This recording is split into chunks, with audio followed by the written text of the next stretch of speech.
All right, so Yitzchok in Mimer Gimel. It's a very interesting Mimer. It's very short, and it's just a question, not an answer. Every one of the three tefillos of Shabbos, Yesh Matbeim Yuchayas, has its own unique phrase, its own unique quality. Its own unique matbea means its own unique formula. They're not differentiated. All the tefillos of Yom are exactly the same. There's no differentiation. The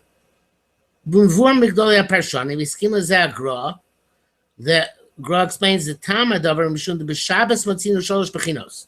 It's because on Shabbos you find three different aspects.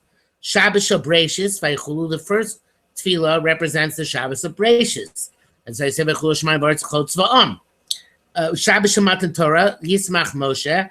We really, in fact, they say that really we should quote there the nusach of the Shabbos. But from the Aseret Dibros, but we don't because we don't quote Aseret Dibros during davening in general because of the minim. We used to say that only Aseret Dibros is important and not anything else.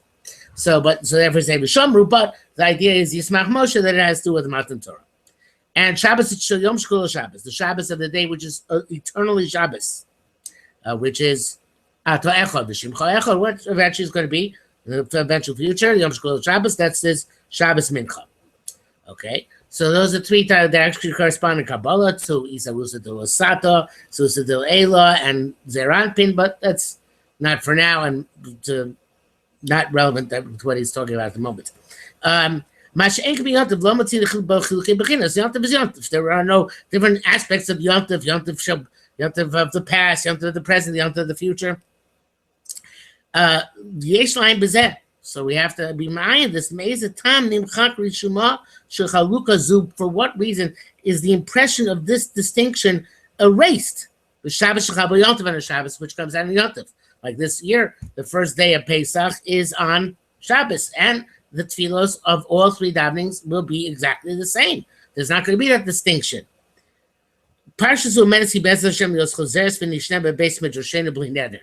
Ravuna promises, I've never seen where it is, that he's going to come back and deal with this at some point. So he doesn't give an answer. He just leaves it dangling like that. There are many possible answers, of course, one can give, and it's a very, very good question. A good question is one to which there are multiple answers. But the answer which I like the best, I'm not sure if it's in Reb Tzadok or not, but it certainly was inspired but in me by Reb Tzadok, and it could be it's my own answer, is that's the difference between oneg and simcha, is that while oneg is deeper, simcha is more, and simcha is more superficial, simcha dominates wherever it's present. In other words, Shabbos is its oneg, which is time of reflection, and a laid back time, menucha. There's no din of menucha on Yontif. On the contrary, Ochal Nefesh is much on Yontif. Shabbos Yontif is a time of exuberance, of simcha, not oneg. So therefore, the Shabbos aspect is not because Shabbos is not greater. Shabbos is greater than Yom Tov, but the Shabbos aspect, because it is overshadowed and outweighed by the sasan and simcha of the Yom Tov, the tefillos which reflect our mood on Yom Tov reflect that sasan and simcha, not the oneg. So Shabbos is a time for relaxation, but also contemplation. Yom Tov is neither a time for relaxation nor a time for contemplation. It's a time to be exuberant. It's a time when you're supposed to be involved completely in the mood and experiencing the mood without necessarily any profound reflection. You know, it's like the Alter Rebbe said that when a person davens, so before he begins davening, he can have all the kavanas of the Arizal, the Rashash, whatever it is. But when he starts davening, he has to daven like a tinok, with simplicity and with the emotion with which a child faces his father. So this is not quite the same thing, because it's a different kind of emotion than the tefillah which the Alter Rebbe is speaking about. But at the same time, that's the idea. In other words, we can talk about Yom Tov very much before Yom Tov, and it's interesting that the Seder, which is called Shabbos, because we start counting Sfiras Omer Mimochras HaShabbos, has an element also of that Shabbos, a very strong element of Shabbos, in that the Seder is kulo contemplation and reflection.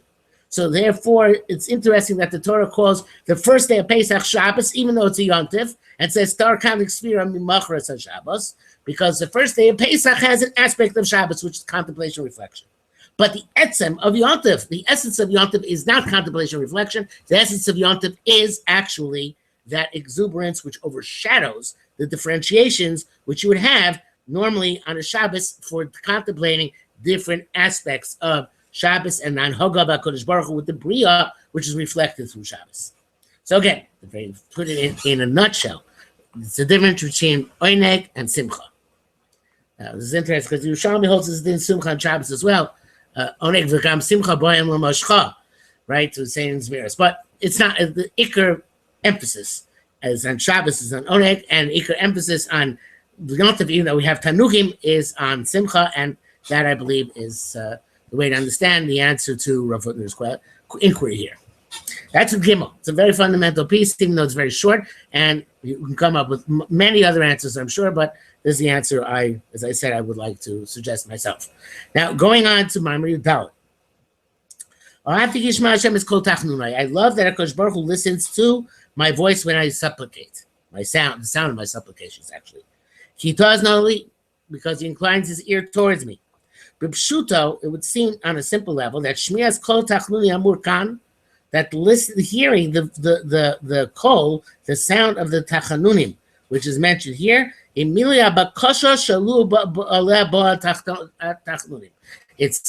the fulfilling of the request. I'm mischanen for XYZ, right? I want parnasa, I want bonei chaim mizone, and Hashem listens. The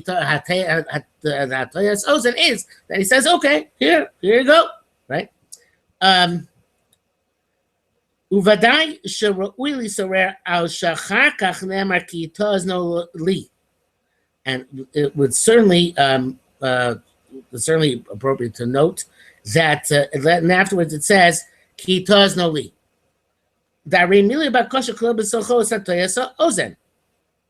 Obviously, fulfilling this request somehow includes inclining the ear.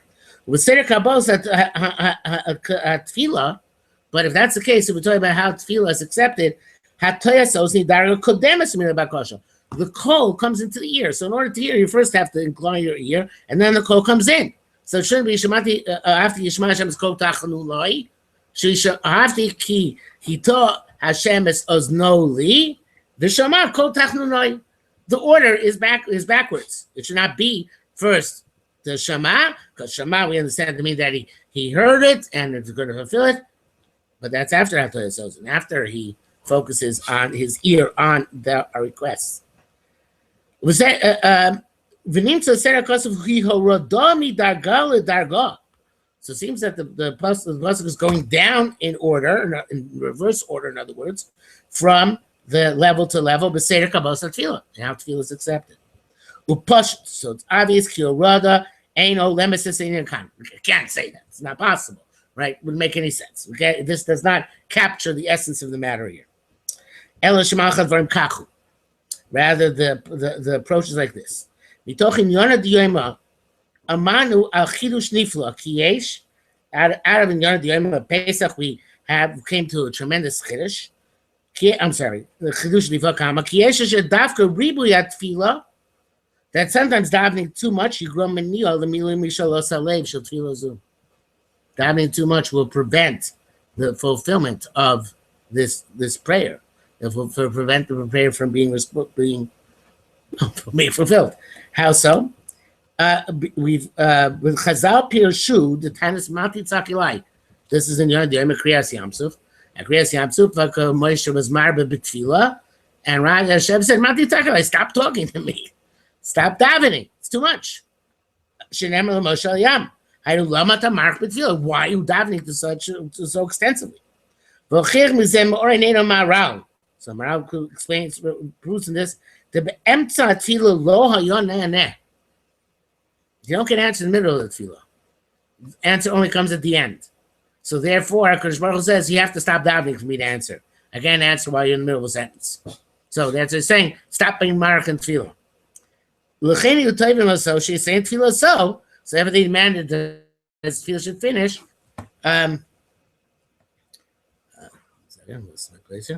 She's saying tefillah so that he should finish his davening in order to be in order for the response to come.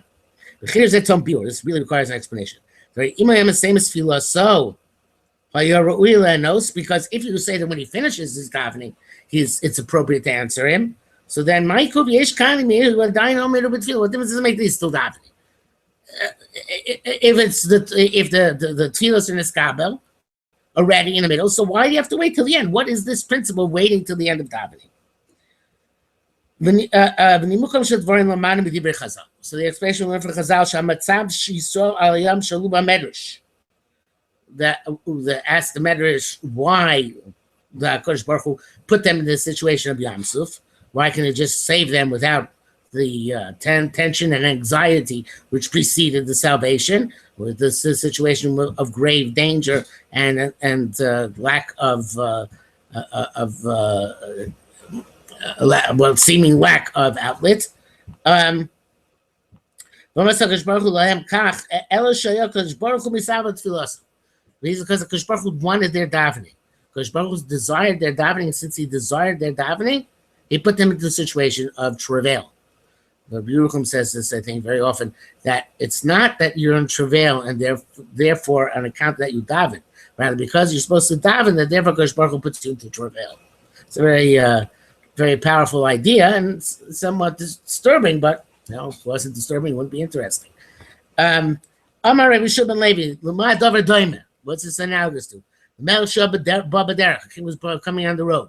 And a princess was shouting to him, please, same before the bandits. The king heard this and saved it.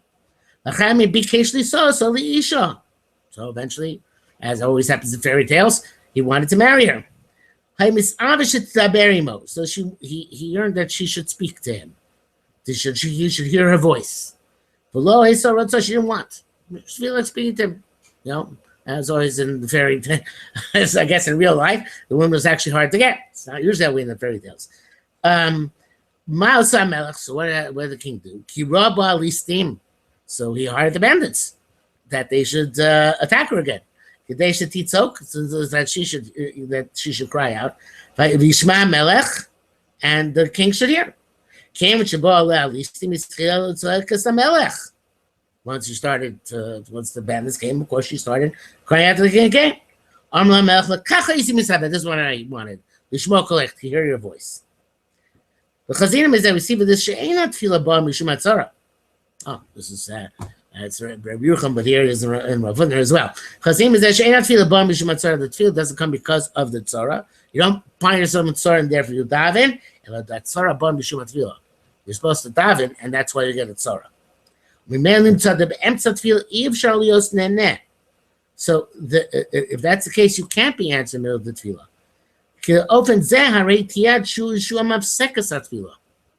Yeshua would interrupt the tefillah. But if the whole purpose of the Torah is to get to the tefillah, so it's counterproductive to answer the tefillah in the middle. Because the whole idea is that there should be a tefillah. That means that he wants to hear the tefillah. He's interested in hearing the whole thing.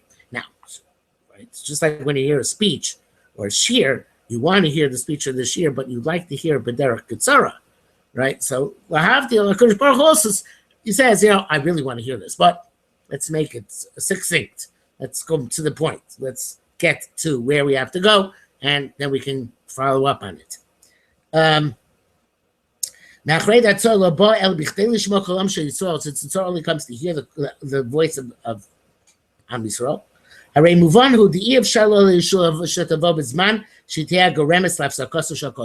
it's not possible for the Yeshua to come when it's going to be an interruption of this call. And since HaKadosh Baruch Hu's desire was that Am Yisrael should be redeemed, get to the point.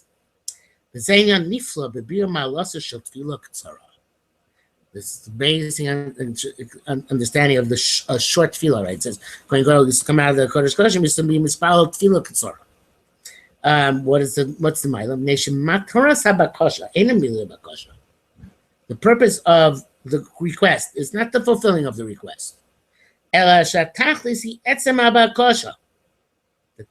is the bakasha itself.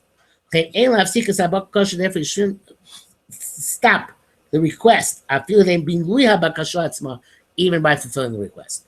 So a tefillah has to go mitchila vad seif, because that's the purpose of whatever happened, is to bring about a tefillah, which is a davar sholim. But just like olam ishan odam l'tamido gerder ksara, person is supposed to teach in a way which is concise, so too a tefillah which is concise is more powerful and can be answered more quickly than a tefillah which is verbose. It's kind of like, the difference between, it's kind of like a rugged shover, right? Where you find the most profundity in something which is brief and staccato and has tremendous allusions and hints, which you have to unpack. So a rugged shover is an ideal tefillah, right? Some which is marich more is not the same thing as a rugged shover. Okay? Base. So let's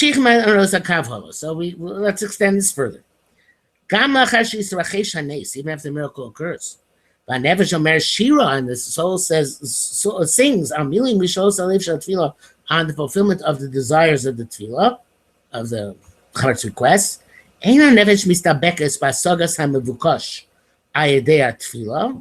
The soul does not connect to the acquisition of that which it requested by tefillah.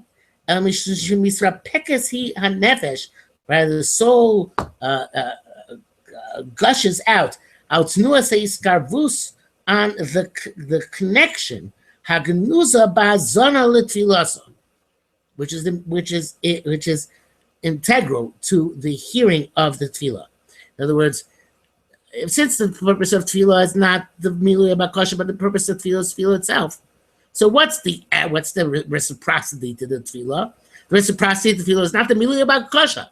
The reciprocity of the tefillah is the hatoya soizen.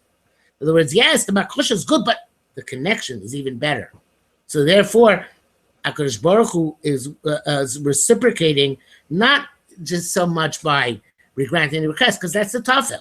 The ikar is the tefillah and the connection. And the connection is represented reciprocally by the Hatoyas Osen HaKadosh Baruch Hu. It's a beautiful idea. So the soul gushes. So is hard words. It's yearns, I think, is a better word than gushes. But in any event, it really has, the point is, it wants to fulfill the Tnuas HaYiskarvus Hagnuza. It wants to feel the movement of closeness. Mitzad Hashem, which comes as a result of, which comes by HaKadosh Baruch Hu listening to the tefillah. I'm sorry, that's good. If anything, the fact that you got what you requested for is the raya that HaKadosh Baruch Hu was listening. But the listening is the main thing. Customarily, the person says, I'm very happy because I'm sure my request will be granted. That's a type of bitachon. It's Chassidish bitachon. We don't have to get into the Chassidish bitachon and Misnagdish bitachon in the moment, but it's a Chassidish bitachon. The person is very happy that his tefillah is going to be fulfilled. And the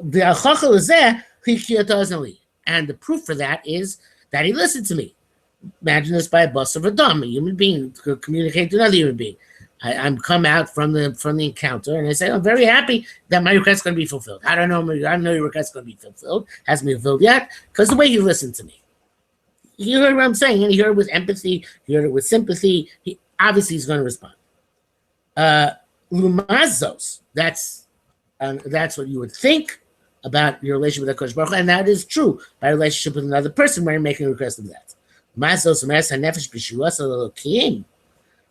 what does Nefesh say when it sings to HaKadosh Baruch Hu? I rejoice in that he listened to me. And the proof of that is Kinis Malo Bakoshosi.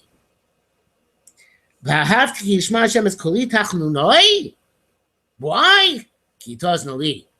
Because it led to because the Shmias Kol HaTachanunim is evidence on how Toya Soisa. Eikana wrote a Beseder Kabbalah Satfila Minatachlis Amtzoi. You're not going down in the order of Tefillah being the skabel from the purpose to the tool, right? Which is, of course, what you might have thought. No, that's not the pshat. The rather, El Adra Yesh Halosh El Dvekus. There is a lifting scale of Dvekus. Means Simone is karvus of etzem karvus. The tefillah is going. This phrasing is going from the simon of the connection to the statement of the actual connection, from the outward manifestation connection to the inward true connection. So just like for Tzad Hashem, the Tzara is only a strategy to listen to Am Yisrael crying out and davening.